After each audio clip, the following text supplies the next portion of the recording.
My dear friends, welcome back to Gyan Sagar. My self प्रेरणा दशरंगी और आज हम लोग डिस्कस करेंगे ईवीएस का आपका आंसर की। ओके, तो पेपर उतना हार्ड नहीं था, आप आराम से पास होने लायक आप इजीली कर सकते थे अपने कॉमन सेंस से भी। तो चलिए इसको हम लोग करते हैं। ओके हाँ भाई, तो हमारा पहला क्वेश्चन क्या है? हमारा what is the main component of an ecosystem. तो कंपोनेंट कौन सा ज़रूरी होता है भाई? इकोसिस्टम तो दो होता है, क्या क्या होता है? लिविंग होता है, नॉन लिविंग रहता है। ठीक है, नॉन लिविंग और लिविंग। चलिए सेकंड में देखिए आपका, और लिविंग और नॉन लिविंग के ही इंट्रैक्शन से क्या बनता है? इकोसिस्टम बनता है। इकोसिस्टम के स्टडी को हम लोग क्या बोलते हैं? इकोलॉजी बोलते हैं। ओके चलिए सेकंड में हमारा which of the following is a biotic component. निम्न में से कौन सा जैविक घटक है? जैविक मतलब लिविंग, ठीक है, जैविक। तो वाटर, एयर, सनलाइट, ये सब आपका क्या हो गया? अबायोटिक हो गया। आप अबायोटिक बोलिए या फिजिकल बोलिए, ठीक है, ये सब अबायोटिक हो गया। लेकिन जो हमारे यहाँ बैक्टीरिया है, जीवाणु, वो क्या हो गया? बायोटिक कंपोनेंट हो गया।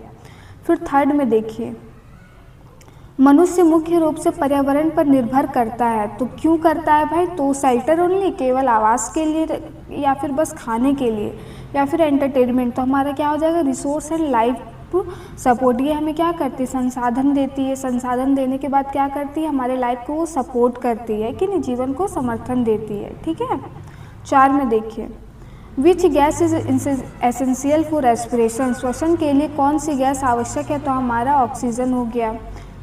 चलिए फाइव में देखिए, an ecosystem with very little rainfall is called. बहुत कम वर्षा होने वाले पारिस्थितिक तंत्र को क्या कहते हैं? ठीक है, कोई भी लैंड चाहे कुछ भी है, उसमें क्या होगा? अगर बहुत कम वर्षा हो रही है तो वो धीरे धीरे किसका रूप ले लेती है? डेजर्ट का ले लेती है, मरुस्थल का ले लेती है। तो ये आपका करेक्ट हो जाएगा।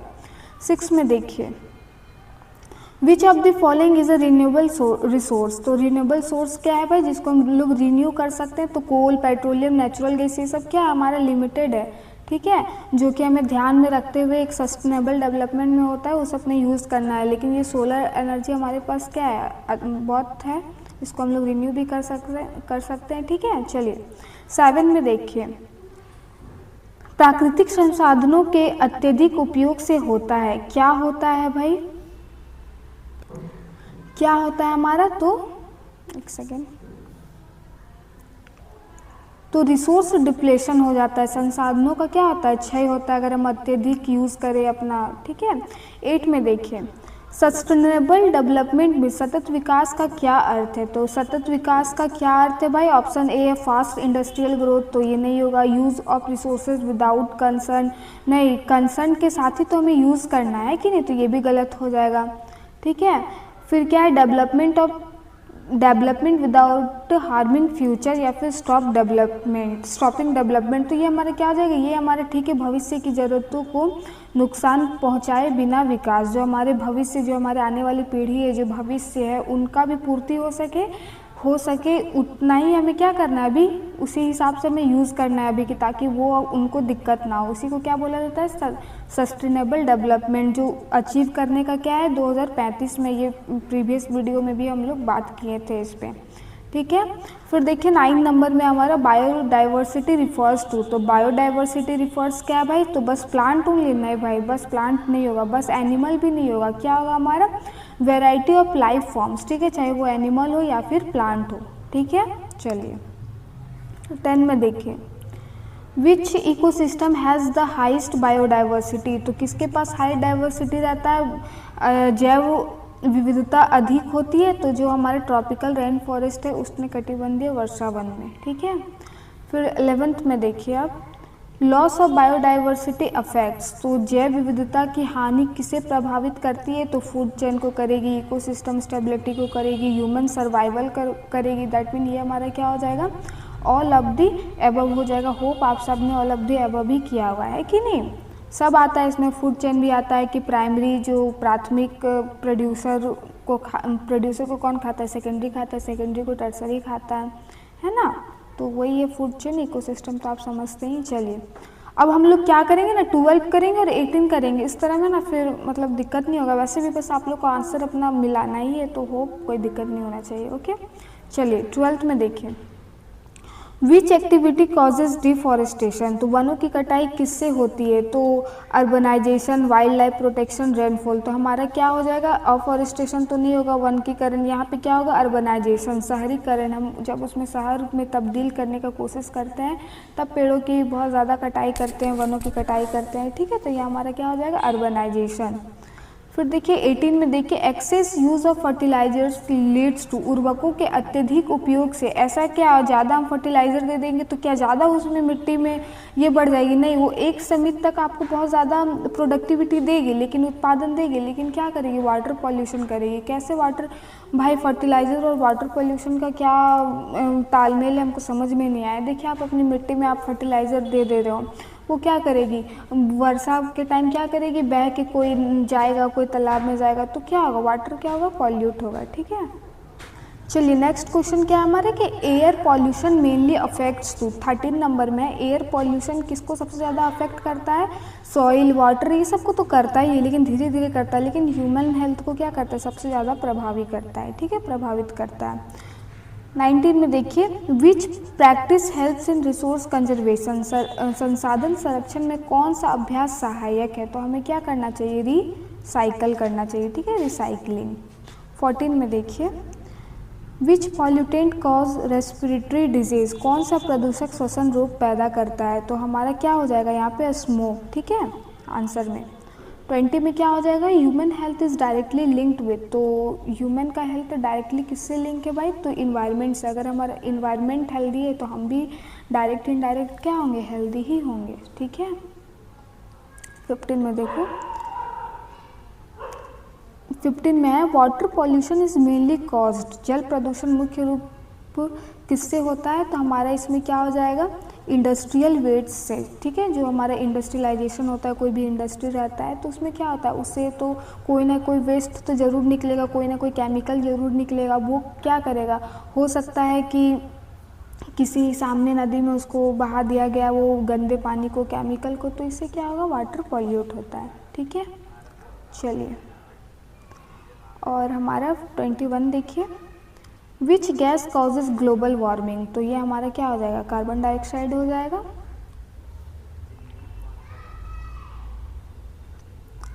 नॉइस पॉल्यूशन अफेक्ट, तो नॉइस पॉल्यूशन किसको करता है, हमारे हियरिंग को करता है सबसे पहले, ठीक है, नॉइस पॉल्यूशन किसको अफेक्ट करेगा, हियरिंग को।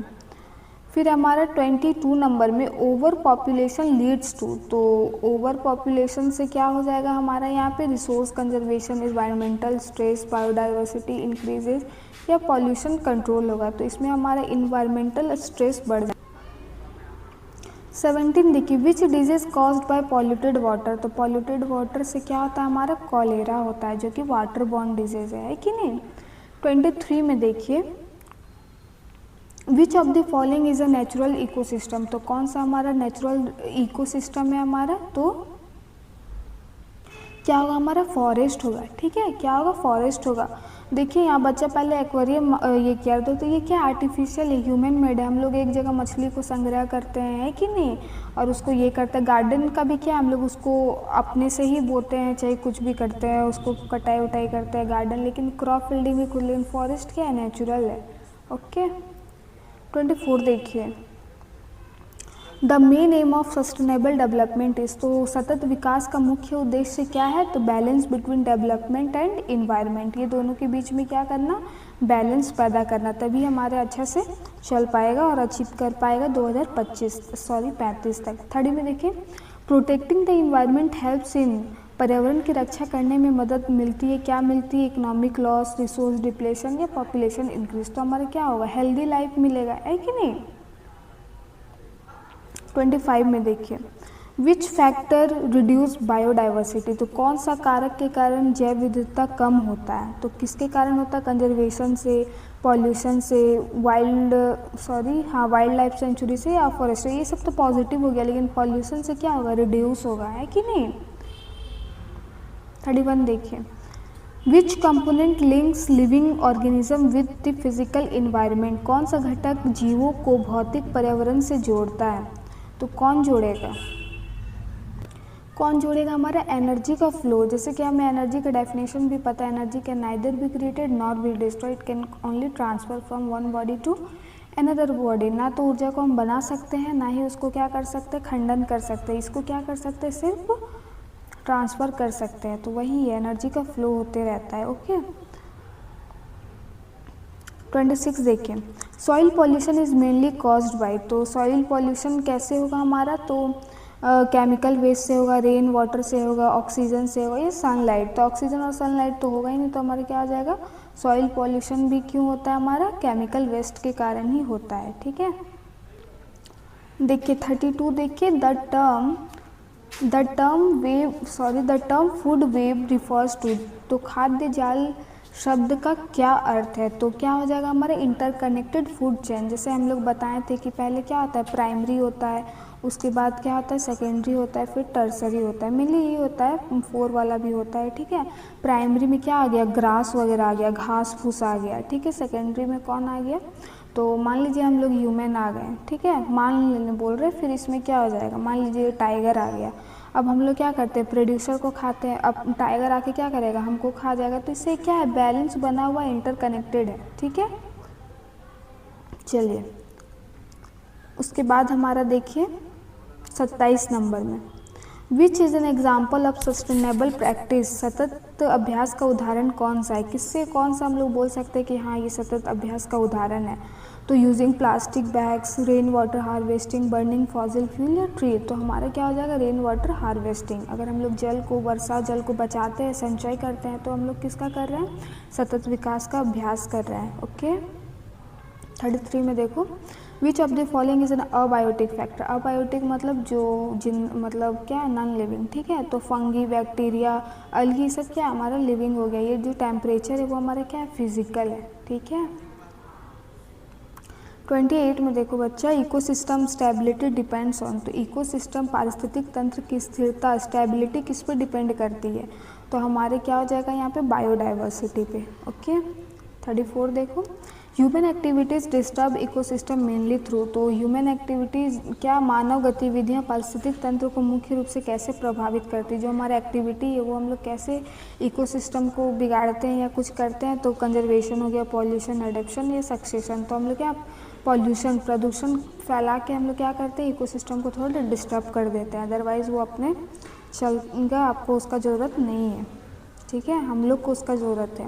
विच पॉल्यूशन अफेक्ट मेंटल है? तो कौन सा पॉल्यूशन हमारे मेंटल, हमारे मस्तिष्क को प्रभाव करता है? तो वाटर, सॉइल, नॉइज़ या एयर। तो हमारा क्या हो जाएगा? Noise pollution. ठीक है, हियरिंग का भी करेगा तो मेंटली वो आपको क्या कर रहा है? डिस्टर्ब कर रहा है। 35 देखो फिर हमारा 35 में है कि विच natural resource is formed over million of year. तो मिलियन ऑफ ईयर किससे बनने में लग जाता है? तो हमारे कोयला को बनने में लग जाता है। ठीक है,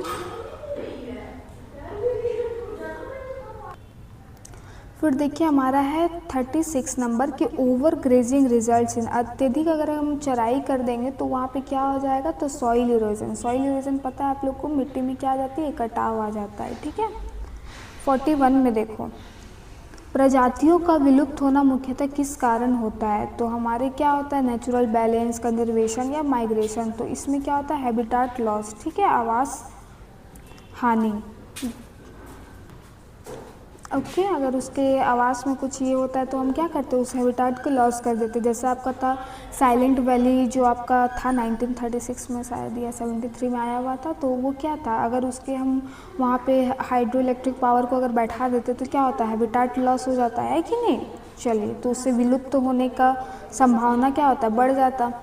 विच पॉल्यूटेंट कॉज एसिड रेन। तो कौन सा प्रदूषक के कारण जल अम्ल वर्षा का कारण बनता है हमारा? तो यहाँ पे क्या हो जाएगा? क्या क्या है? कार्बन मोनोऑक्साइड है, सल्फर डाइऑक्साइड है, ऑक्सीजन है, नाइट्रोजन।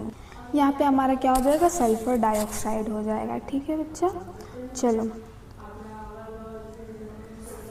43 में देखो, एसिड रेन मेनली अफेक्ट्स। तो एसिड रेन किसको अफेक्ट करता है?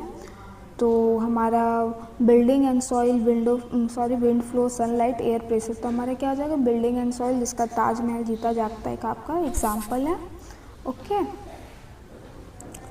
देखिए 38 में देखिए, sustainable use of resource ensure, तो संसाधनों का सतत उपयोग क्या सुनिश्चित करता है, तो हमारे फ्यूचर एबिलिटी की फ्यूचर में भी क्या हो उसकी उपलब्धता हो पाए।